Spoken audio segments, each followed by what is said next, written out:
Barra Matutina. Diálogo con justicia innovativa. Poder Judicial del Estado de Jalisco.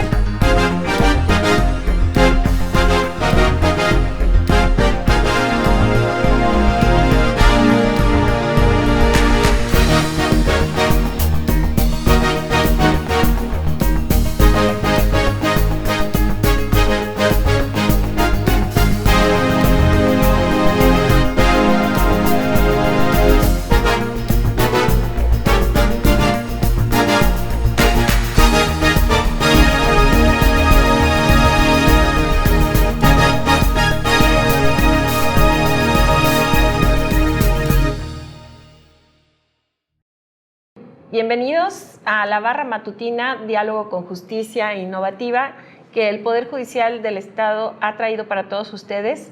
Y bueno, quiero comentarles que este programa va a estar visible en nuestras redes sociales a través de los canales de YouTube, Facebook y Spotify. Bueno, pues bienvenidos ahora a esta charla que tendremos con uno de nuestros maestros consentidos en los temas de psicología y que seguramente muchos de ustedes ya conocen. Él es el maestro Francisco José Gutiérrez Rodríguez y que, bueno, pues es conocido en la pantalla también y, bueno, en múltiples conferencias, cursos, en la televisión que constantemente lo está entrevistando para estos temas. El día de hoy queremos hablar sobre violencia social y salud mental en tiempos de COVID. Pero para ello quiero presentarles y decirles quién es Francisco José Gutiérrez Rodríguez, el maestro Paco. Así es. Muchas gracias, maestro Paquito. El maestro es licenciado en Psicología por la Universidad de Guadalajara y maestro en Ciencias de la Salud por la propia universidad. Es maestrante en Criminología, Criminalística e Investigación Criminal. Cuenta con diversos diplomados en áreas como la Psicología Forense, Psicología Criminal, perfilación psicológica criminal, intervención en crisis y evaluación psicológica. Es psicólogo certificado a nivel nacional por la Federación Nacional de Colegios, Sociedades y Asociaciones de Psicología de México, la FENAPSIME. Es psicólogo forense certificado por el Colegio Mexicano de Ciencias Forenses, Asociación Civil. Es perito psicólogo reconocido por el Consejo de la Judicatura del Poder Judicial del Estado en las áreas de psicología, psicología clínica, psicología familiar, psicología forense, psicología infantil, psicología jurídica y criminológica, con diversas materias además agregadas. Es profesor investigador titular B de tiempo completo en el Departamento de Psicología Básica del Centro Universitario de Ciencias de la Salud de la Universidad de Guadalajara y jefe de Departamento de Psicología Básica del Centro Universitario de la misma universidad. Director del Centro de Estudios e Investigación en Psicología Forense, director de División Profesional en Psicología Forense del Colegio de Profesionales en la Psicología en el Estado de Jalisco, director general de Contacto Consultores especializado en psicología, y ha impartido capacitaciones en alrededor de 25 estados de la República y a nivel internacional en Francia, España, Argentina, Estados Unidos. Y además, bueno, pues es muy común verlo en este ámbito, repito, porque es consultado constantemente para recibir opiniones personales y lo hemos visto en los principales crímenes, en las principales situaciones de violencia, porque hace esa perfilación criminal que a todos nos ha dejado muy impactados, pero siempre muy acertado en sus comentarios. Pues, maestro, un placer recibirlo. Muchísimas gracias, maestra. Como siempre, una felicitación por esta iniciativa de orientar a la ciudadanía en diversas áreas en el ámbito de la justicia. Y bueno, un saludo a todo su auditorio. Pues muchas gracias. Y vamos a iniciar, pues ahora sí que con esta pregunta que todos estamos, yo creo que al día, escuchando en todas partes, ¿no? La violencia. ¿Cómo está la violencia? No solamente digo que en nuestra ciudad, en nuestro estado, en el país, en el mundo. Y cómo ha impactado a raíz de este desencadenamiento que se dio por el virus SARS-CoV-2. Bueno, yo creo que es muy importante aclarar algunos conceptos, porque muchas veces se habla de que el hombre es violento por naturaleza, y esto es falso. Dentro del desarrollo del ser humano encontramos como una condición innata la agresión, y la agresión aún en el reino animal se da por cuestiones de supervivencia, en la reproducción, en la defensa de los territorios, que es un impulso, es un comportamiento innato, pero que la violencia ya es un constructo que, si bien es cierto, hay como cierta predisposición biológica, lo cierto es que a nivel social hemos aprendido a ser violentos. Hoy día la violencia social ha penetrado todas las áreas de la vida cotidiana. Llegamos a una pandemia. Se habla de regresar a la normalidad, pero nunca nos fuimos a la pandemia en una cuestión de normalidad, donde el incremento de la violencia, el incremento de las muertes por violencia, suicidio, homicidio, accidentes, cada vez es más sentido en nuestra comunidad, maestra, y lamentablemente grupos vulnerables a los que está expuesto a esta situación. Ahorita que menciona grupos vulnerables, yo creo que el último mes, tal vez, hemos visto el incremento de violencia, sobre todo en niños.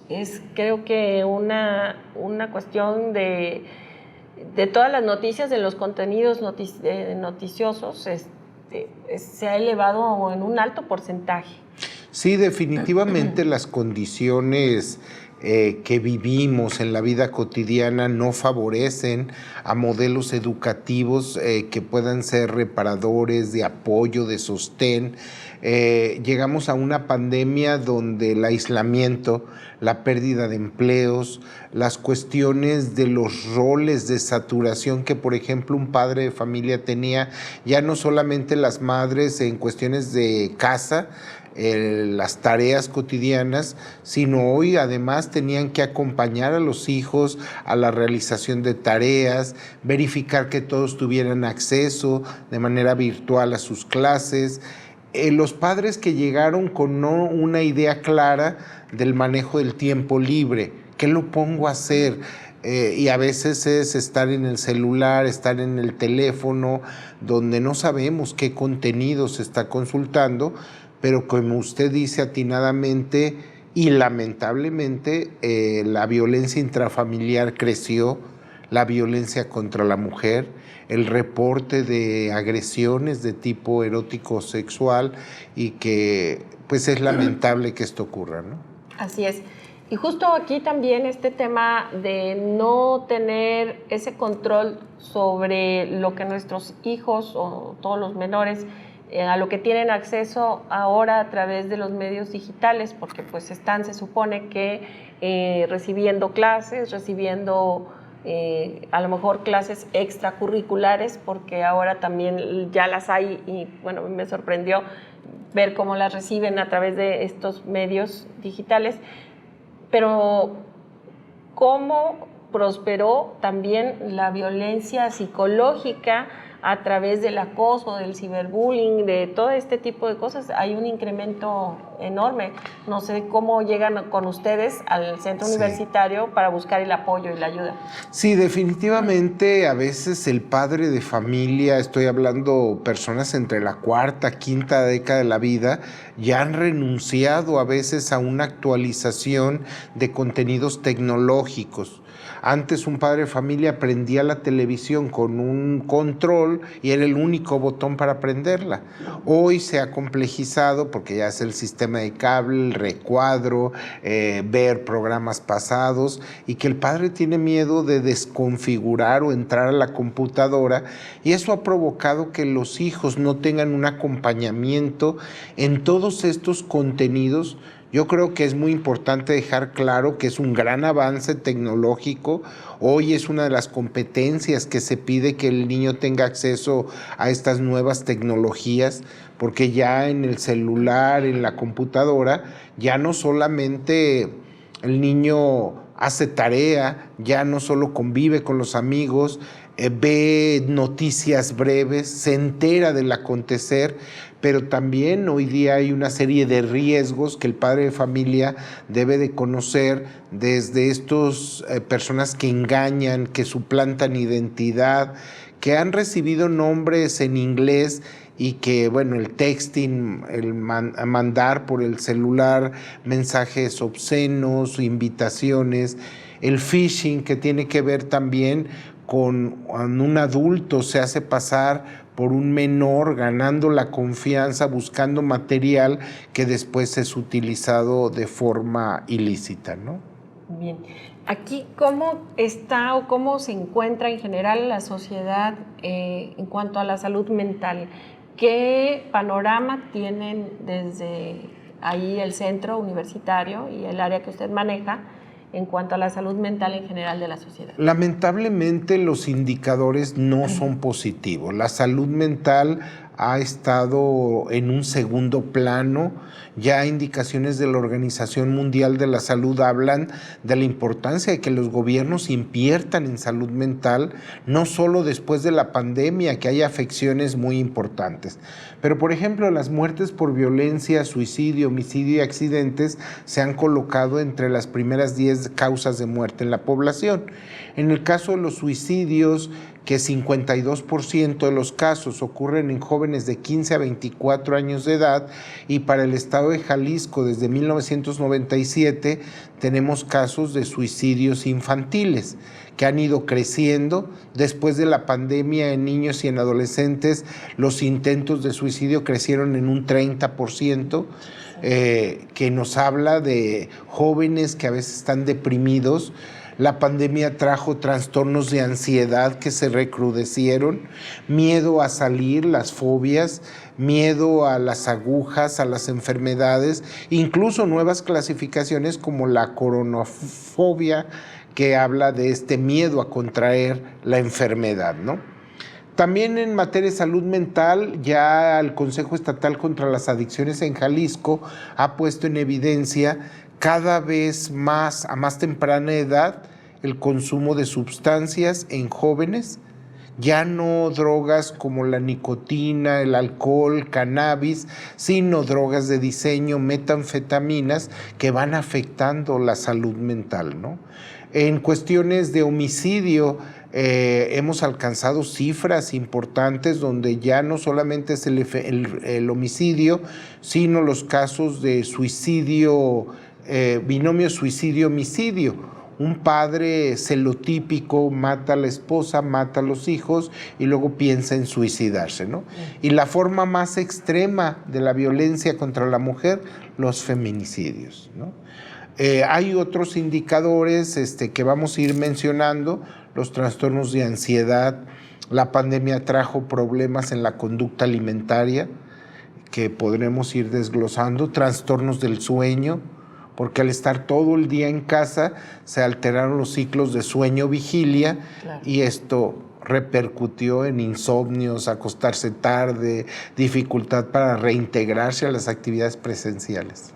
Y vaya que es un efecto, bueno, lo he estado viendo en otras instancias ahora que volvieron a la presencialidad en las escuelas, sobre todo, tanto maestros como alumnos. Ha sido de veras toda una complicación el adaptarse a estas nuevas, pero pues que realmente no son nuevas, es retomar ese camino que habíamos perdido, pero fueron 2 años de relajamiento, entre comillas, porque vivíamos en ocupados en no adquirir la enfermedad, en estar liberados de ese tipo de situaciones, pero sí realmente he visto un cambio impactante en la sociedad. Algo que me llamó mucho la atención fueron las cifras en cuanto a niños suicidas. Edades cada vez más pequeños, desde, bueno, lo que más cercano escuché fueron 9 años, y creo que 9 años es una edad en la que se me hace inverosímil que un niño ya tenga planeado un suicidio, ¿no? Sí, el más pequeño ha sido a la edad de 8 años, en 1997, Para el año pasado tuvimos 30 menores de 18 años y 12 menores de 12 años. Los problemas comúnmente asociados, el maltrato físico, el bullying, la doctora Isabel Valadez Figueroa de Salud Pública hizo un estudio con 3,000 niños y 28% habían pensado en la idea de morir o incluso llegar a agredir al acosador para no seguir viviendo esta cuestión de ansiedad por el acoso escolar, ¿no? También otro de los factores tiene que ver el divorcio, padres que trabajan, papá y mamá. Apareció una modalidad que se denomina el niño de la llave, que es los niños que a temprana edad ya tienen que encargarse de los hermanos, administrar el gasto, darles de comer, porque papá y mamá llegan hasta la noche y que hemos tenido lamentables casos de decesos de los hermanos por agresiones. Vimos uno recientemente la semana pasada, ¿no? En donde esto fue, y yo creo que nos marcó a todos como sociedad, este tema del niño que estaba a cargo de los hermanitos y bueno, lo levantan. O sea, esa es otra situación, que no solamente es la cuestión de estar viviendo a lo mejor una violencia intrafamiliar, sino cómo llegan grupos a apoderarse de la tranquilidad del hogar de una casa. Este surgimiento se recrudeció de estos grupos armados para poder ingresar hasta lo que sientes que es lo más seguro, que es tu casa. Sí, me gustaría recalcar, maestra Janet, la situación de cómo ante la falta de una calidez en el modelo educativo, familias que expulsan al menor emocionalmente hablando y a veces también físicamente, a veces esto ha sido aprovechado por instancias delictivas para poder aglutinar a menores de edad, ¿sí? Cada vez es más presente los menores en el crimen organizado, donde les prometen poder, lujos, situaciones hasta de pertenencia, membresía y filiación, que a veces el menor no lo tiene en casa y que resulta bastante atractivo, pero que algunas estadísticas de Javier Valdés hablaban de no más de 5 años de vida en estos grupos. ¡Qué barbaridad! Pues es que sí, lo que dice esta situación, esa sensación de pertenencia para poder estar dentro de de ser admitido, de ser alguien para ellos, pues sí genera esa incógnita y no saben ni siquiera en lo que se meten. Ojalá que pues más jóvenes vieran este tipo de programas y que vean pues que no es lo que les pintan, porque realmente no los lleva a nada bueno. ¿Qué panorama tienen ahí en el centro universitario? O sea, es decir, ¿tienen algún índice o alguna estadística comparado a años pasados a la actualidad en cuanto a las personas que llegan a buscar un apoyo psicológico para algún tipo de violencia que hayan sufrido? Sí, bueno, lamentablemente los servicios de manera presencial se vieron afectados, incluso algunas líneas telefónicas que tuvo la UNAM, que tiene la Universidad de Guadalajara.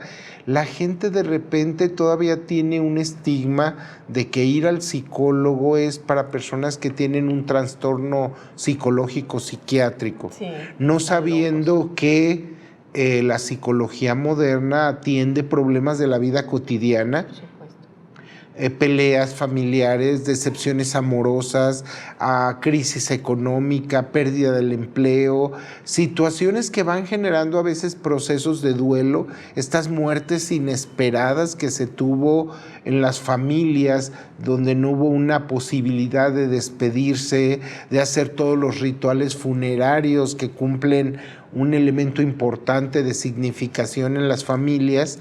Y que, bueno, el incremento de servicios se ha dado ya en este 2022 en un crecimiento aproximadamente del 20%, pero creo que es muy importante el que acudan con una sensación de malestar, de tristeza.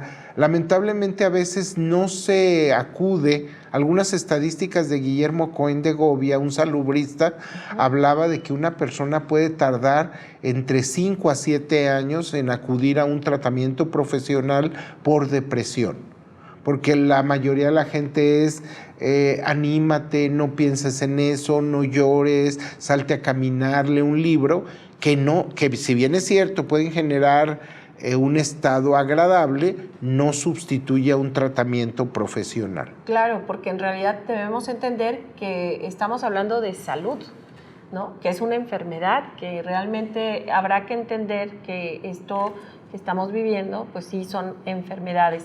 Ahora, ¿cómo detectar cuestiones de ansiedad? Cuando alguien, es que traigo un trastorno de ansiedad, sí, pero ¿cómo lo detectaste? La persona, cualquiera de nosotros podemos tener síntomas de ansiedad. Un estudiante que va a presentar un examen está ansioso. Una entrevista de trabajo genera ansiedad. Un programa de televisión genera ansiedad. Sin embargo, la persona puede llegar a experimentar signos y síntomas que rebasan su capacidad de manejo. Taquicardia, su corazón se acelera, sube la frecuencia cardíaca, la tensión arterial, sudoración, la persona está muy inquieta, manos y piernas, la persona tiene sofoco.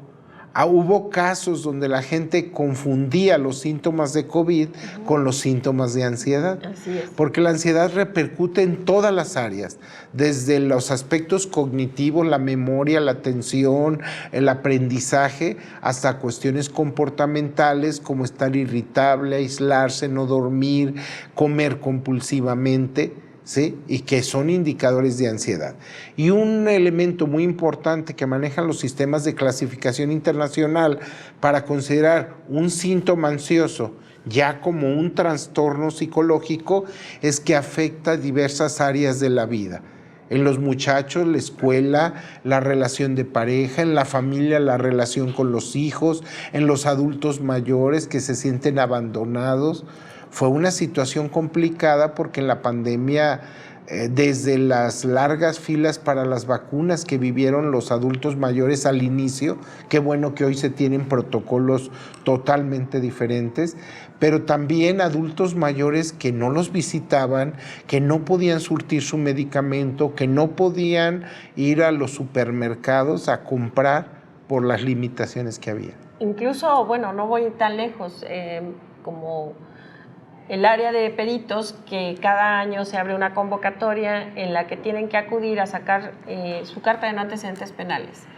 Y esa frustración que le causaba a los adultos mayores no poder ir a un centro comercial en donde podían expedirles las cartas de no antecedentes, porque no tenían permitido, no podían, y con ello perdían su trabajo, o sea, una posibilidad de ingreso. ¿Cómo afectó? Porque yo digo, me tocó vivir o acompañar de alguna manera, miren, pues vayan y acudan a tales espacios y demás. Qué importante, y cómo estos estados de depresión y de ansiedad pues te generan violencia, nos regresa a la violencia, ¿no? Sí, la OMS, la Organización Mundial de la Salud, estima 1.200 millones de personas deprimidas en el mundo, tan solo las que demandaron atención. Faltaría todas aquellas personas que viven con la depresión y que no acuden a un tratamiento, ¿no?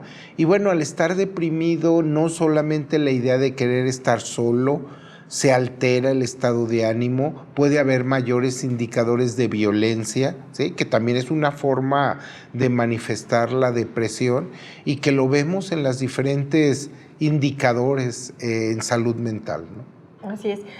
Aquí, bueno, usted como perito, como auxiliar de Administración de Justicia, ¿se ha visto incrementado en su solicitud de, ahora sí, de trabajo para estas áreas?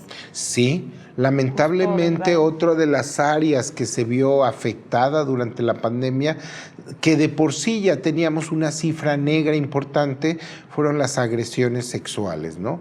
Donde un estudio de Marta Vidrio de la Universidad de Guadalajara estima que 7 de cada 10 de los agresores viven en casa. A veces es abuelo, tío, inquilino, pero que es muy importante no crear un pánico hacia la figura del adulto, pero por el otro lado, estrategias de prevención donde el niño tenga un lenguaje asertivo, sepa tener esta confianza con los padres para poder platicar de cualquier cosa. También es importante señalar en estos casos de violencia dentro de casa, pues los diferentes tipos de violencia física, castigos. Hemos recibido una gran cantidad de dictámenes periciales, solicitud de dictámenes periciales por daño moral, por agresiones sexuales, por negligencias, por cuestiones de divorcio, ¿sí? La pareja y la familia es importante poner un especial énfasis porque tenemos que hacer cambios para romper esas dinámicas tradicionales de dominio, sumisión, de violencia donde queda solo al conocimiento o al interior de la familia y que hoy día pues es un foco rojo importante atender. Claro. ¿Qué considera usted que sea el mayor reto en este momento para las personas, los expertos de la salud mental ante esta pandemia que no se ve término, ¿no? Porque cuando va saliendo de una cosa ya llega la otra, el Omicron, y luego ahorita el Omicron no sé qué, y bueno, va evolucionando. Y ante esto, ¿qué podemos hacer ustedes como expertos en la salud mental? ¿Qué consejos nos daría a todas las personas que estamos expuestos, todos estamos expuestos a una situación de violencia? El país se ha incrementado en esta semana de manera impresionante. Estaba escuchando una balacera de más de 2 horas en el norte del país, y bueno, pues no vayamos lejos, aquí en el propio estado, ¿no? ¿Cómo podemos prevenir y cómo podemos ayudar y sobre todo orientar a todos los que están a nuestro alrededor? ¿Qué hacer en este caso? Qué bueno que existan centros de atención, qué bueno que existan consultorios de intervención infantil, familiar, de pareja, de asesoría psicológica. Pero la herramienta que ha demostrado ser efectiva en diversos países es la prevención, ¿sí? Apostarle a la prevención es apostarle a capacitar a niños. En Cuba hubo un congreso muy interesante que se llamó La Salud en Manos de los Niños, donde los niños en edad escolar proponían alternativas a los problemas de sus familias, y asombraría la claridad que tiene un niño para poder identificar soluciones. La capacitación a padres, las escuelas para padres. Qué compleja tarea hoy día es ser padre, porque tienen que saber de nutrición, de derecho, de psicología, para poder atender estas necesidades, y que a través de las escuelas para padres se tocan temas tan relevantes como el bullying, la depresión, los trastornos de ansiedad, de conducta alimentaria, las adicciones, y algo súper importante, esta capacitación en el uso de nuevas tecnologías que el papá ya a veces no está muy interesado, pero que provoca un desfasamiento. La principal apuesta es por la prevención. La principal apuesta es con programas, con metodología participativa, para que el padre, los niños desarrollen habilidades para manejar estos problemas de la vida cotidiana. Y bueno, el ser humano tiene una capacidad que se llama resiliencia, y es la capacidad de reponernos ante lo adverso. Así es. Y en este caso, hablando de resiliencia, y que bueno, se puso muy de moda, es un término que para muchos no era conocido, y que de pronto es que hay que ser resilientes, y era una constante. Hay personas que por más que quieren, se les complica. ¿De dónde? ¿Cómo? ¿Qué tips se les pueden dar para generar resiliencia? Esta es, ahora sí que entiendo que es parte de uno mismo, ¿no? Pero hay gente que dice, bueno, es que no sé, ¿cómo puedo? ¿Cómo detecto que tengo un problema y cómo comienzo a trabajar en eso? Creo que en términos de que una persona, mientras se espera que reciba atención profesional, podemos hacer bastante, ¿no? Mantener la calma, no crear un ambiente de pánico, fomentar la verbalización. Una persona que habla sobre lo que le pasa es más fácil que pueda orientarse a dónde acudir. No regañar a la persona, otra vez estás llorando, cuando hay avances y retrocesos. No prometer cosas que no seamos capaces de cumplir. Te llamo el fin de semana y la persona se ve frustrada, ¿no? Fortalecer nuestra autoestima es algo que ayuda bastante a cómo enfrentar los problemas, a cómo no ignorarlos, evadirlos, negar que está ocurriendo. Un evento debe de ser abordado, fue un evento difícil, doloroso, la pérdida de un ser querido, un maltrato, una ruptura amorosa, yo puedo hablar de lo que ocurrió, me duele cuando hablo de ello, pero puedo seguir adelante en mi proyecto de vida. Y eso me lleva a esto, a proyectos de vida que nos permitan valorar qué actividades individuales me provocan satisfacción de logro, qué actividades colectivas, ¿sí? Un padre de familia en la pandemia tenía que entretener al hijo mañana, tarde y noche y quedaba agotado, ¿no? Claro. ¿Qué actividades se pueden hacer simulando una sala de cine en el hogar, tapando ventanas, haciendo palomitas? Pero qué momento ya ella también requiere actividades al aire libre, ejercicio orientado por un profesional, porque ahí dicen voy a hacer ejercicio y no les hacen pruebas de esfuerzo y esto puede ser en detrimento de su salud. Claro, no sabes si estás contagiado para aquellos que son asintomáticos y demás, y al rato el problema ya lo tienen encima, ¿no? Entre otras cosas.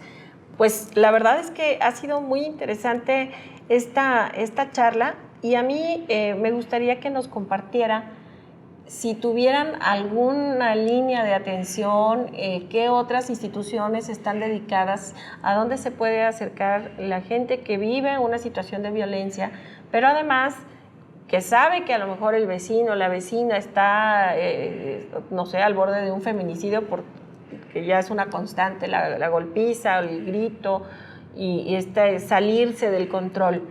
¿A dónde pueden acudir? Claro, la Universidad de Guadalajara cuenta con clínicas de atención para niños, parejas, adultos, familias que pueden comunicarse al 1058-5200, 1058-5200, extensión 33738.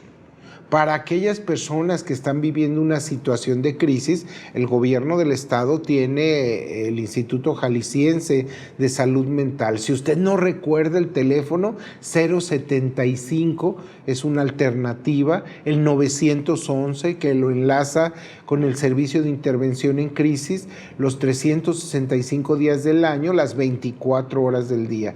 ¿No imagina usted lo reconfortante que pueda ser hablar de lo que sucede? Lo puede hacer de forma anónima a cualquier hora del día. El personal que atiende son personal de salud mental calificado que seguramente le dan alguna orientación.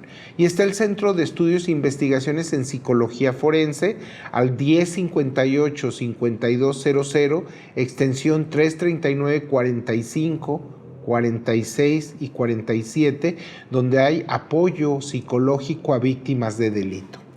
No, pues ahí ya tenemos una amplia gama de lugares a donde acudir y donde buscar ayuda para que podamos difundirlo incluso entre las personas que conocemos que tienen esa problemática. Y por último, maestro, a mí me gustaría que nos planteara, que nos platicara qué está haciendo actualmente, porque conozco de su trayectoria, conozco y lo sigo en redes sociales, sé que está en constante preparación, no solamente propia, sino a diferentes áreas. Yo sé que también está en diplomados, está en algunas cuestiones personales, pero sí nos gustaría conocer un poco de esos programas que tiene usted para compartir. Con todo gusto. Después de realizar estudios en psicología, un interés importante fue la salud pública. la salud mental pública, que va encaminada a todos estos trabajos, no solamente de enfermedades psicosomáticas. Hay personas que acuden por asma, hipertensión, dermatitis, cegueras tensionales, que no se deben a una cuestión orgánica y que a veces es el elemento psicológico que hace que el cuerpo reaccione. La salud pública es algo que hemos estado trabajando constantemente a nivel de prevención. También en el área forense, que es en donde me he desempeñado en los últimos años, hemos estado difundiendo técnicas de primeros auxilios psicológicos. ¿Qué hacer en tanto que mi hijo, mi esposa, mi familiar recibe ayuda especializada, ¿no? Hay cursos, talleres, diplomados que pueden solicitar que se realicen en su institución. Estamos colaborando con otras instituciones como el Colegio de Psicólogos, la Federación Mexicana de Criminología, la Asociación Internacional de Suicidología, donde las personas puedan recibir, entrar a los portales y páginas de estas asociaciones para que se puedan enterar, ¿no? Hoy día las redes sociales si bien es cierto, a veces es un arma de doble filo, lo cierto es que tiene una penetración importante en hacer trabajo como lo que ustedes están haciendo, crear contenidos que vayan encaminados a fomentar la salud mental y no necesariamente hablar solo de las patologías, ¿no? Claro. Gracias. No, bueno, aquí uno de los principales objetivos es generar contenidos de índole jurídico, por eso diálogos con justicia, pero que también abonen en todo lo que conlleva, porque esto es multidisciplinario. No solamente es del ámbito del derecho, sino que todas las materias, todas las carreras están implícitas dentro de todo esto. Maestro, pues me da muchísimo gusto haberlo tenido esta mañana. Ojalá que no sea la primera vez. Yo sé que tiene muchísimo más. En algún momento me encantaría invitarlo para que nos platique sobre cómo hacer una perfilación criminal, cómo hacer, bueno, pues un sinfín de un dictamen, qué partes podríamos tener en un dictamen psicológico, qué tomar en cuenta. Hay mucho, yo sé, mucho provecho mucha que sacarle. Tela donde cortar. Sí, porque pues aquí el tiempo vuela, pero realmente es un placer tenerlo esta mañana con nosotros. Muchísimas gracias y felicidades por este espacio. No, al contrario, gracias. Un Hasta placer luego. tenerlo aquí. Que tengan muy buen día. Aquí los esperamos próximamente en nuestro siguiente invitado. Hasta pronto.